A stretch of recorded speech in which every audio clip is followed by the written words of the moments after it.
They say the most valuable things in the world are hidden in plain sight. But what if the most valuable of all isn't even on the map? Somewhere in the sapphire waters of the South Pacific lies a private island so rare, so carefully guarded, that satellite images blur its outline and nautical charts show nothing but an empty stretch of ocean. It's whispered about in billionaire circles, traded in conversation like a secret currency. Price tag $300 million! But to its owner, it's worth far more, because here, reality bends to the will of one man. The story begins, as most legends of power do, with an obsession. In 1998, a reclusive technology magnate, whose name has never once been publicly linked to the island, commissioned an oceanographic survey in a remote expanse between Fiji and French Polynesia. The team returned with something extraordinary. A volcanic atoll, untouched by human hands. Rich in fresh water, fertile soil, and a natural lagoon so deep it could conceal a small fleet. And most importantly, it was unclaimed, existing in the legal gray space between nations. He didn't just buy it. He erased it. Maritime records from that year show a series of unusual purchases surrounding parcels of ocean rights, research permits, environmental protection zones, all routed through shell companies in Panama, the Caymans, and licked by the time any government noticed. The paper trail ended in the kind of legal labyrinth that only the ultra-wealthy can afford to build. The island was invisible to the public eye, shielded by law and by money. Its construction phase became the stuff of whispered rumors among yacht captains and private pilots. Materials didn't arrive by cargo ship. They arrived on 300-foot megayachts fitted with cranes. Or in the cargo holds of modified Gulfstream G650s landing on a runway carved into the jungle edge. Every worker signed lifetime non-disclosure agreements with violation penalties in the tens of millions. Supplies came in, coded shipments. Marble slabs from Carrara, Italy. Handwoven silk rugs. From Isfahan, Iran. Antique carved teak, salvaged from dismantled temples in Burma. And then there was the main residence. A sprawling, low-profile, architectural masterpiece designed to disappear into the island's natural contours. No glinting glass or towering spires to catch a passing pilot's eye. Instead, the villa's roof is layered with living greenery, blending seamlessly with the forest canopy. Beneath the surface, a warren of climate-controlled galleries, wine cellars holding vintages older than the island's owner, and a private vault rumored to house over $200 million in rare art and gemstones. The lagoon is its own private ocean. Crystalline waters fringed by white sand, guarded by a natural coral reef that makes approach by sea treacherous without the right coordinates. But for those who do have permission to dock, the welcome is unlike anything on Earth. Guests disembark onto floating teak pontoons lit from beneath, the water glowing a soft turquoise in the moonlight. The air smells faintly of frangipani and wild vanilla. Sense that, incidentally, are cultivated in the island's own perfumery for personal use only. Power comes entirely from renewable sources.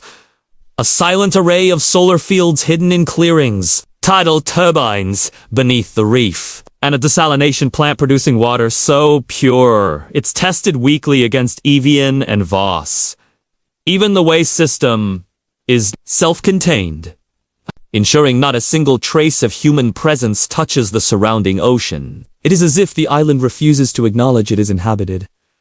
A ghost paradise. One of the most tantalizing mysteries is its security. No fences, no cameras visible from any angle.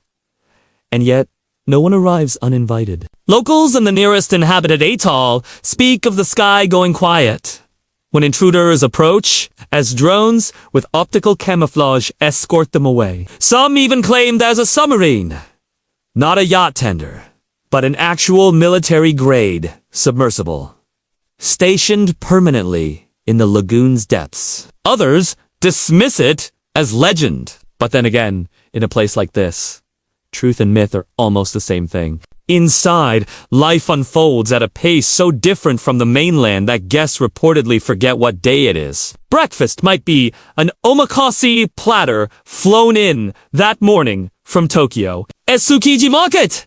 The chef, a retired master, lured from obscurity by an offer no sane man could refuse. Afternoons might mean drifting in an infinity pool cantilevered over the reef, with sea turtles gliding lazily beneath. Evenings could bring candlelit dinners on the beach, served on antique porcelain by staff trained at Michelin-starred restaurants. And then there are the treasures no price can buy. A waterfall hidden deep in the jungle where the water drops 60 feet into a natural turquoise basin. A grove of centuries-old sandalwood trees whose fragrance lingers in the air. A cliffside cave lined with shimmering mineral deposits where phosphorescent plankton drift in the tide like a galaxy pulled beneath the waves. Officially, the island doesn't exist. If you search coordinates, you'll find nothing but open water. If you chart the area, nautical maps will show a hazard zone marked restricted, even aerial service are mysteriously absent from government archives. And yet, from time to time, a super yacht worth over $500 million will vanish from public tracking for a week or two, and then reappear. Its passengers tanned, glowing, and impossibly It's this combination of invisibility and indulgence that fuels the fascination. We live in a world where the ultra-wealthy flaunt their lives on social media, where $300,000 dinners and $50 million penthouses are shown off for likes and headlines. But here, the greatest luxury is silence.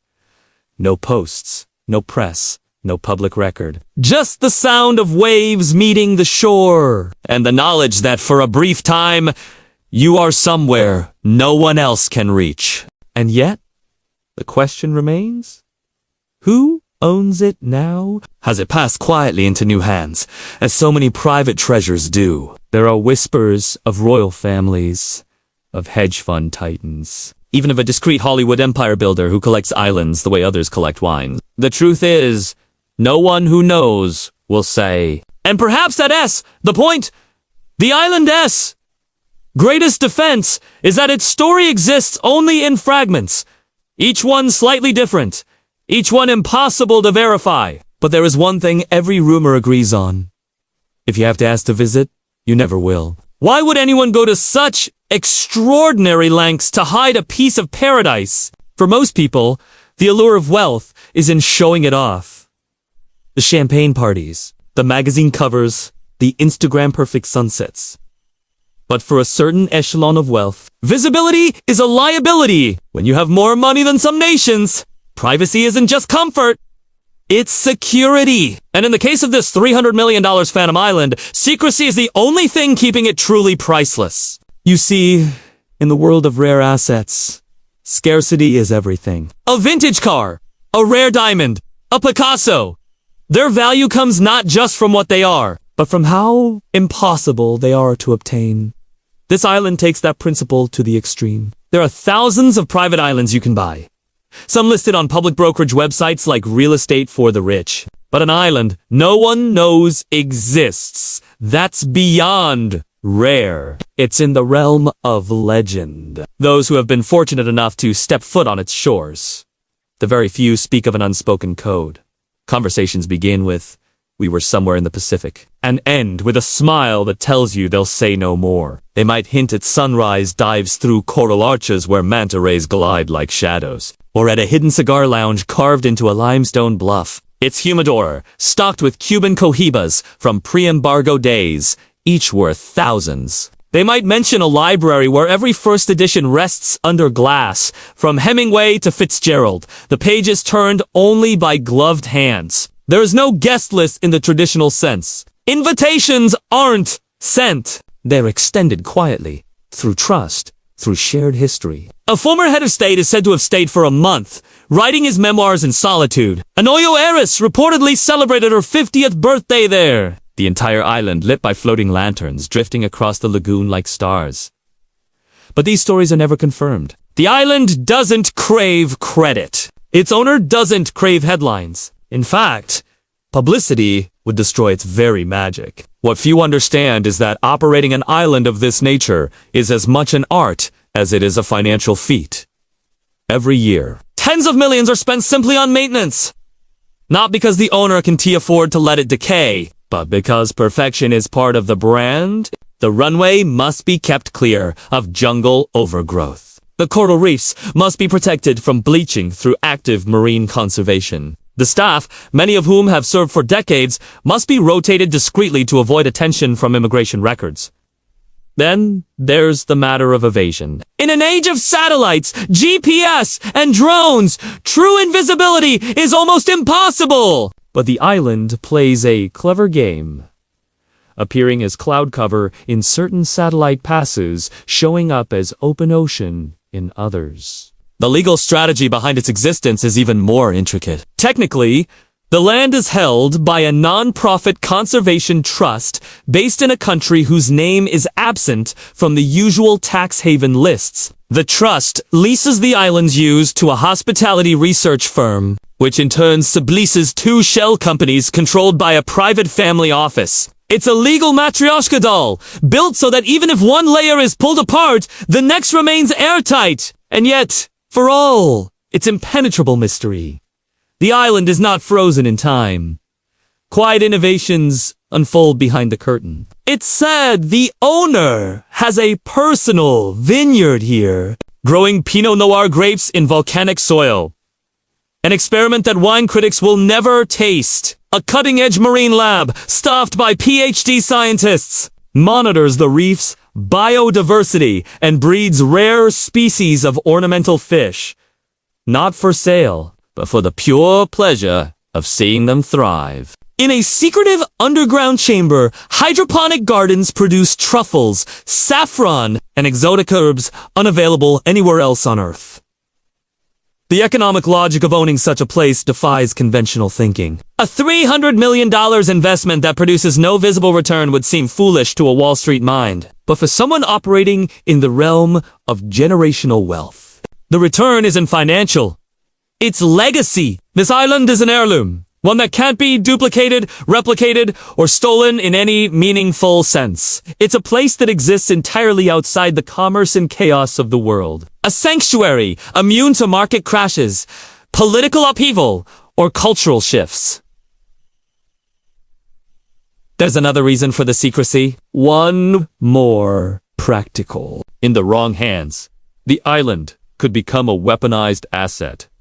A tax dodge, a base for illicit trade, even a private military outpost. By keeping it invisible, the owner ensures it remains untouched by these possibilities. Invisibility is protection, not just for the island, but for the reputation of those tied to it. And yet, the human element always finds a way in. Once, years ago, a Category 4 cyclone swept unexpectedly across this part of the Pacific. Local fishermen say the island's outer reef broke the worst of the waves, but the damage inland was severe. Trees uprooted, the runway flooded, solar arrays torn from the ground. Weeks later, whispers spread that the island had quietly flown in hundreds of tons of supplies to nearby villages, enough to rebuild homes, schools, and clinics. All anonymously.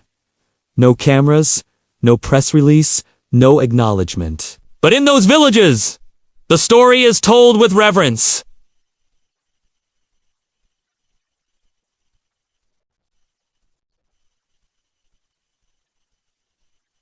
The ghost island that saved them. These moments are rare, but they reveal the quiet truth that for all its mystery, the island is not just a fortress for the elite, but a living, breathing part of the ocean's story. And perhaps that's why it has survived so long in secrecy. It is not a trophy to be shown, but a treasure to be guarded. Will its location ever be revealed?